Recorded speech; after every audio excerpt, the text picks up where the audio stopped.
ayon kay San Lucas. Papuri sa iyo, Panginoon. Ang mating noon ang ilang mga tao at ibinalita kay Jesus na ipinapatay ni Pilato ang ilang Galileo, samantalang ang mga ito'y naghahandog sa Diyos. Sinabi niya sa kanila, akala ba ninyo, higit na makasalanan ang mga Galileong ito kaysa ibang mga taga-Galilea dahil sa gayon ang sinapit nila? Hindi. Ngunit sinasabi ko sa inyo, kapag hindi ninyo pinagsisihan at pinaligdan ang inyong mga kasalanan, mapapahamak din kayong lahat.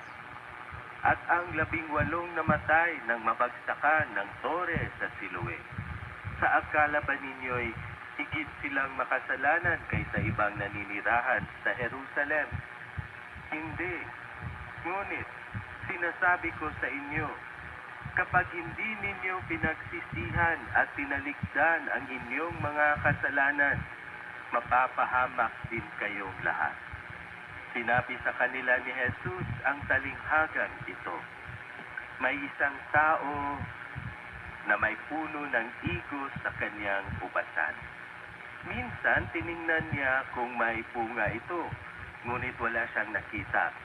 Kaya sinabi niya sa tagapag-alaga ng ubasan, 3 taon na akong pumaparito at naghahanap ng bunga sa punong ito, ngunit wala akong makita. Putulin mo na. Nakasisikip lang iyan. Ngunit sumagot ang tagapag-alaga, huwag po muna nating putulin sa taong ito. Uhukayin ko ang palibot at lalagyan ng pataba. Kung mamunga po ito sa darating na taon, mabuti. Ngunit kung hindi, putulin na natin.